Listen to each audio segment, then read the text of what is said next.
essa é a discussão, sabe? Não se avança, e até o título, né, dessa live que a gente coloca como a juventude sem futuro, é uma pergunta, a juventude está sem futuro, porque a gente só vê essas discussões, não passa, pelo menos esse é meu sentimento, né? Se a gente pegar o Estadão agora, que você trouxe, que está ali, tem reportagem falando do Lula, tem reportagem falando do Bolsonaro, aí, você põe na Band News, lá tem o... Tá falando do Bolsonaro, tá falando do Lula, você põe na Jovem Pan News, você põe na CNN News, você põe na Globo News, só se fala disso. Enquanto isso você vê outros países avançando tecnologicamente, então, cientificamente. Então vamos lá. Não, você tem razão, você tem razão. Mas por que se fala tanto do Lula e Bolsonaro? Porque eles são notícias. Sim. Então não tem como, mas será que não tem outras notícias? Tem outras, mas qual é se a lógica do algoritmo é impulsionar, qual é a lógica da mídia? Vender. Vender e manter esse discurso, porque isso de alguma forma acaba rentabilizando. Mas claro, vamos lá. Vamos pensar o seguinte, você há uns dias atrás tentou impulsionar um vídeo meu. Verdade. Você tentou impulsionar no Google um vídeo meu. Isso. É um vídeo que eu falei de discurso de ódio? Eu xinguei alguém? De forma alguma, e não era fake news. Não, e só para vocês entenderem, pessoal, esses dois vídeos, né, vídeos curtos, né, que o professor Rodrigo Augusto Prando grava para a Educa, eu quis patrocinar para ganhar visibilidade, para que a gente, o nosso canal, né, nós somos uma rádio pequenininha, nós estamos começando agora, nós temos poucos inscritos, temos hoje 600 e poucos inscritos, então a ideia é impulsionar para que as pessoas possam ter acesso ao nosso conteúdo, possam tomar conhecimento do que a gente faz, desse trabalho, que eu diria que é social, né, Prandô? Trabalho social, trabalho... levar informação, e o Google simplesmente não permitiu. Tá, então não permitiu. Por quê? Porque não permitiu. Agora vamos lá. Quando se permite, quando um vídeo, por exemplo, o vídeo lá do Pix, do Nicolas, teve 200 milhões de visualizações. Parece que era o vídeo mais visualizado por algum critério em todos os tempos, né? Quem que ganha dinheiro com isso? A pergunta é, o senhor Elon Musk, hoje auxiliar direto de Donald Trump, quando diz que não vai acatar a decisão do Supremo Tribunal Federal no Brasil, por que ele acata de outros países que têm governos ideologicamente alinhados?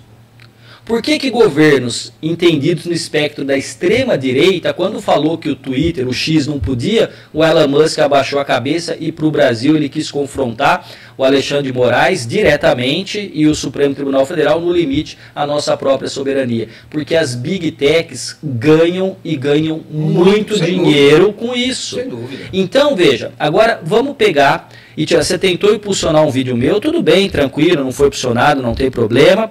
Mas aí um outro vídeo, uma senhora comentou. Eu falei nesse vídeo da infeliz fala do presidente Lula, que disse que colocou o Gleisi, uma mulher bonita, para articular com o Congresso. Essa senhora, ao invés de fazer só uma crítica à minha análise, o que ela disse? Que eu falei merda, que eu sou inculto, que eu sou ignorante, que tudo mais. Ou seja, é entre aspas, porque o que ela colocou, quem quiser pode acompanhar. Veja só, dá para fazer todas as críticas? Dá. Com educação. Com educação, aí que tá. A polarização não valoriza isso, meu amigo. A polarização valoriza a gritaria, o xingamento, o confronto, o embate. O destempero das pessoas. Porque mexe com o quê? Mobiliza essencialmente os sentimentos. Né? O Weber, que é um autor clássico da sociologia e da política, fala das ações sociais. Ele diz que a gente pode agir a partir de geralmente 3 grandes postulados, né? A tradição, a emoção, a racionalidade. Quando você age pela racionalidade, você pondera a relação entre meios e fins. Aí eu pergunto para o meu aluno, qual que é o seu objetivo na minha disciplina? Aí um fala assim, e ter conhecimento. Falou, fala a verdade, ser aprovado. Falei, então...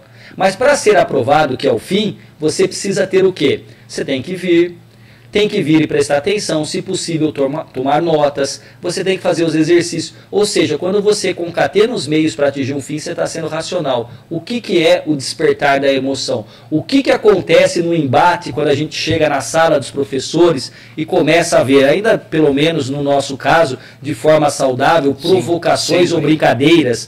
com relação à política, mas alguns podem se alterar, aliás, se alteram, se exasperam. E aí teve uma vez, meu amigo Fúvio, que um jornalista me perguntou, mas como é que tem sido, com essa polarização, você chegar na universidade com seus colegas? Eu falei, bom, na universidade, como no Brasil, a gente deve ter provavelmente entre os professores metade que vai votar no Lula e a outra metade que vai votar no Bolsonaro. Eu não quero perder metade dos meus amigos por uma predileção ideológica ou, na verdade, perder 100% de repente se eu não gosto de nenhuma das duas opções. Então a gente tem que aprender a separar, mas a polarização faz isso. Por que que o Brasil não se mobiliza para outras coisas? Porque a gente, infelizmente, está enredado nisso. Eu quero, meu amigo, em breve, escrever um artigo dizendo assim, por um Brasil sem Lula e Bolsonaro. Por que que eu estou dizendo isso? Porque a gente tem que virar a página, né? Veja só, Fúvio, eu tenho 47 anos de idade. Em 1989, quando eu tinha 11 anos, o Lula foi candidato à presidência. Eu tenho 47 anos, o Lula é candidato. Eu terei 48 anos e o Lula talvez queira sair para reeleição. Nós precisamos entender que a democracia tem a sua oxigenação na alternância do poder. Agora, tem algo fundamental, né? A gente não pode transformar o adversário em inimigo. Inimigo a gente destrói.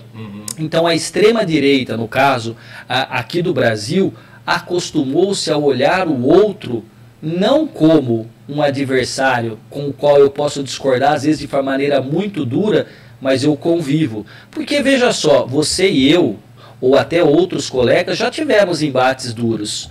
Por acaso, houve desrespeito? Não houve, não é? Agora, nós estamos no ambiente acadêmico, não é? A maioria das pessoas estão onde? Dentro das bolhas. E esse aí, para finalizar isso e a gente partir para lá, a gente pode, inclusive, ter um fenômeno, Fúvio, chamado dissonância cognitiva.